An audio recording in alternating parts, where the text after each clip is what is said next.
안녕하세요. 밀짚모다 축구단 신입 이재원입니다. 제 꿈은 축구왕이 되는 거예요. 안녕하세요. 저는 밀짚모자 축구단 선장 DJ 박민주입니다. 오늘도 우리 선장님께 축구 상식을 배우러 떠나볼까요? 그럼 축구왕이 되기 위한 첫걸음을 저희 밀짚모자 축구단과 함께 하실 준비 되셨나요?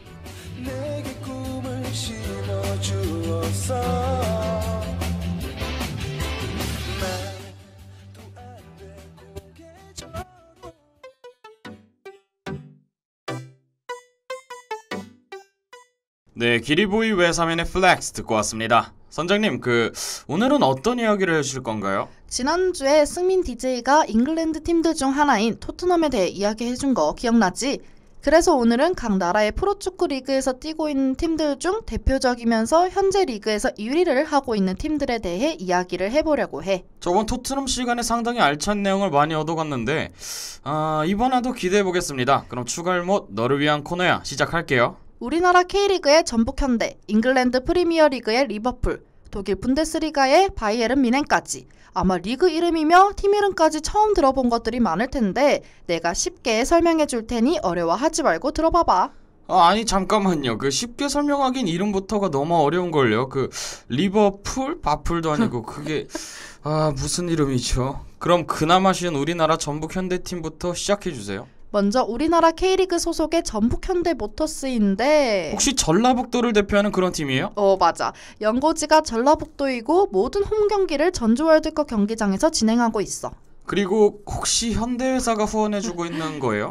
그것도 맞아. 현대자동차가 구단 운영에 직접 대주주로 참여하면서 구단 명칭도 지금과 같이 되었지.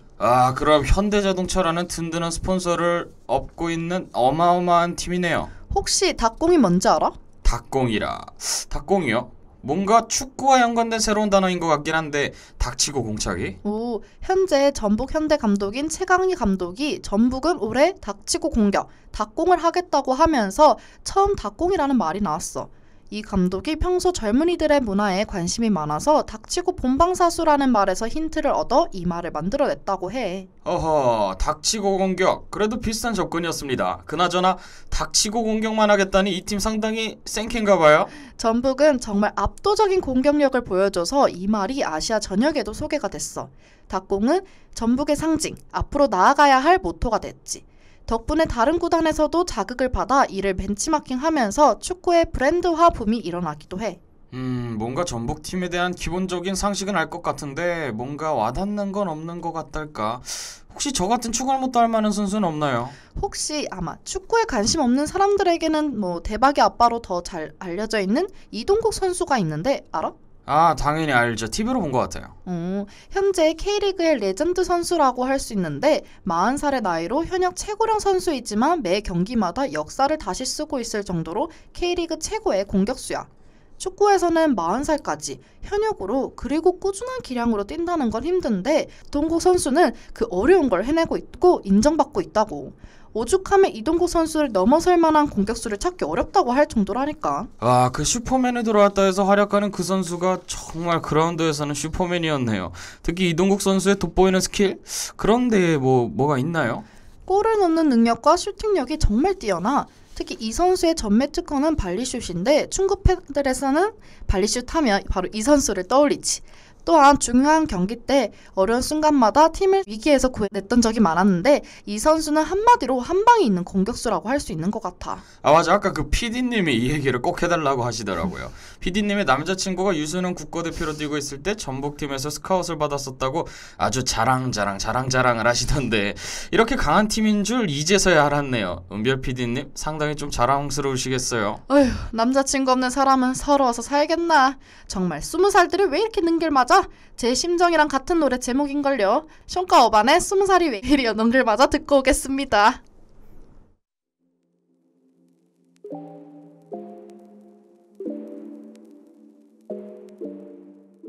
다음 소개할 팀은 세계 3대 축구리그 중 하나인 잉글랜드의 프로축구 1부 리그 프리미어리그의 리버풀 FC야. 리버풀. 리버풀 FC 잘 알죠. 리버풀 하면 생각나는 경기가 있는데 이번에 5월 27일 새벽에 있었던 UEFA 챔피언스 리그 레알 마드리드와의 결승전 경기야. 나는 당시 이 경기를 못 봤는데 내 주변에서는 새벽임에도 이 경기를 꽤 많이 봤더라고. 아이고, 새벽 3시에 경기를 챙겨보다니. 역시 민주부장님 그 주변에는 대단한 축구 덕후들이 좀 많은가 봅니다. 그나저나 UEFA 챔피언스 리그는 어떤 대회길래 그런 야심한 밤에 진행되는 경기임에도 축구 덕후들이 챙겨보는 건가요? UEFA 챔피언스 리그는 유럽 각국의 프로축구 리그에서 활동하는 가장 우수한 팀을 대상으로 매년 열리는 대회야. 유럽의 대표적인 축구 대회지. 아시아도 물론 이 대회를 진행하고 있어. 그럼 유럽 축구를 대표하는 경기라고도 좀 할 수 있겠네요. 그럼 그 레알 마드리드와 리버풀 경기의 결과는 어떻게 났어요? 13번째 우승에 도전하는 레알 마드리드와 6번째 우승에 도전하는 리버풀의 결승전 경기는 레알 마드리드의 3대1 승리로 끝나. 당시 레알 마드리드가 우승하는데 2골을 넣은 것은 리버풀 골키퍼인 카리우스의 영향이 크다고 볼 수 있는데 그는 치명적인 실수를 했어. 골키퍼가 큰 실수를 했다는 말씀인 건가요? 골키퍼가 골을 막지 못하는 것 말고는 다른 실수를 할 게 있나요? 카리우스가 공을 수비수에게 굴렸던 것이 그만 상대팀 공격수 무릎에 맞은 거야. 그래서 그 공격수는 바로 그 공을 가지고 골을 넣었어.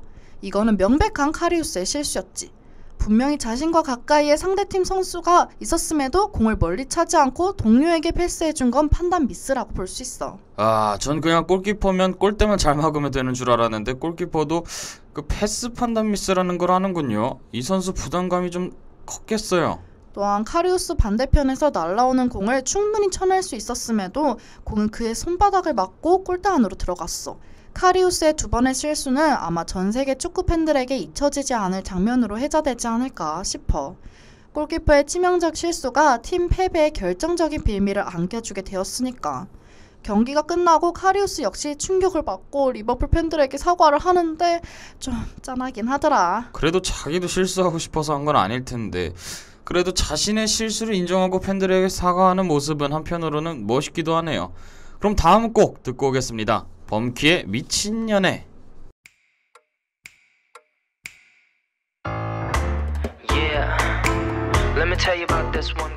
네, 범키의 미친년애 듣고 왔습니다. 다음 팀은 독일 리그인 분데스리가야. 분데스리가의 경기들은 대부분이 매진될 정도로 지역 도시와 기업, 팀 사이의 연계가 정말 잘 되어 있는 리그로 알려져 있어.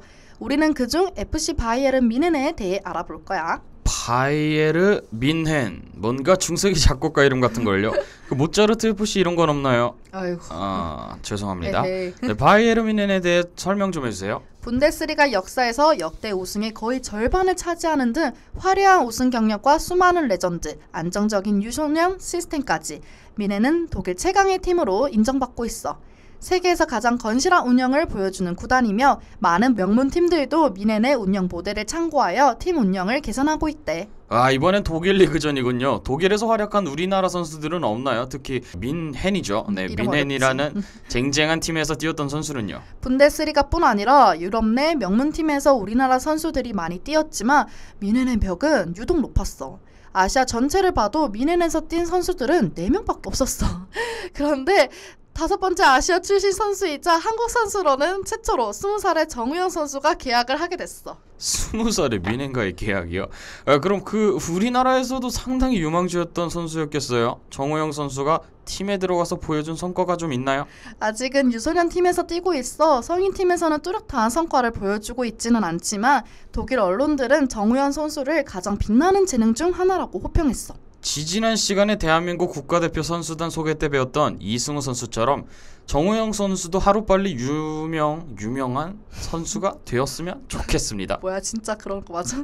추가로 뮌헨이 다가오는 이적 시장에서 손흥민 선수에게 이적을 제안할 거라는 루머가 있어. 워낙 지금 손흥민 선수가 토트넘에서 맹활약을 보여주고 있기 때문에 아마 모든 팀들이 탐내고 있는 선수가 아닐까 싶어. 손흥민 선수가 뮌헨으로 가게 될지는 내년 1월에 두고 보자고. 오케이, 렛츠고. 좀 두고 봅시다.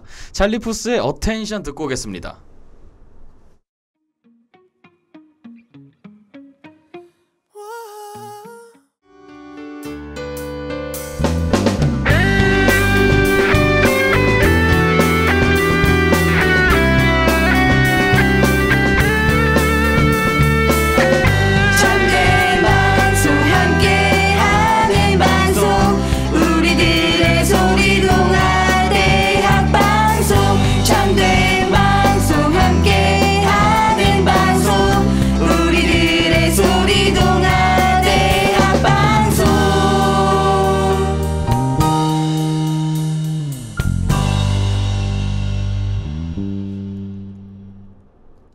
짭짤할 아는 만큼 보인다 시간입니다.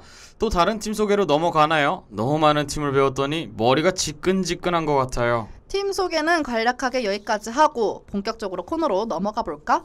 오늘 소개할 경기는 9월 24일에 있었던 바르셀로나와 지로나 FC의 경기로 무승부를 기록했지. 근데 이날 경기에서 레드카드가 나오게 돼. 오늘 아는 만큼 보인다 시간에서 소개할 내용은 VAR이라고 들었는데 갑자기 무슨 경기 비하인드 스토리죠? 일단 들어봐봐. 바르셀로나의 랭글레 선수가 폭력적인 반칙으로 레드카드를 받는데 그는 상대 공격수를 압박하고 방향을 돌면서 팔꿈치로 상대의 얼굴을 가격해. 주심은 이 과정에서 고의성이 들어갔다고 판단했고 바로 레드카드를 들었지. 바르셀로나가 이전에 공을 먼저 넣었음에도 이 선수의 퇴장으로 크게 흔들렸고 결국은 무승부로 끝나게 돼. 근데 판정에 대해서 논란이 있게 돼. 이 경기에도 VAR이 도입되었어요? VAR을 알고 있다니 기특한걸.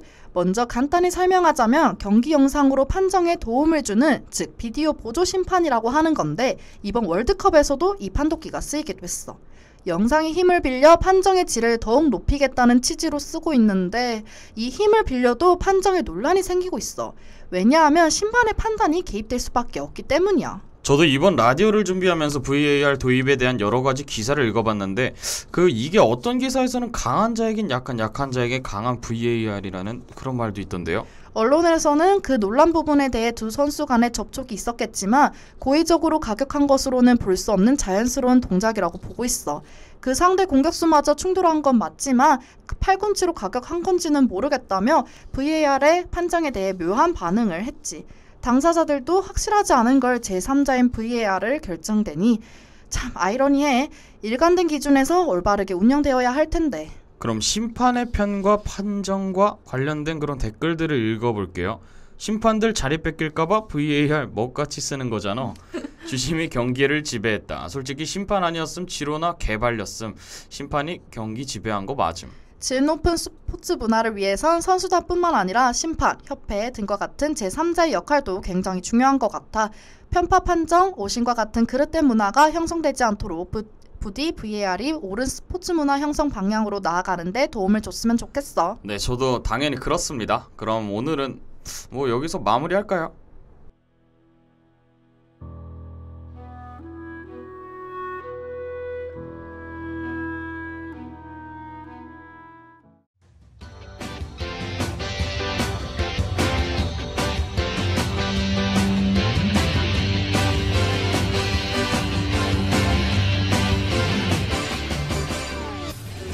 네, 오늘은 상당히 심도 깊은 축구팀 역사와 VAR에 대한 이야기를 나눠봤는데요.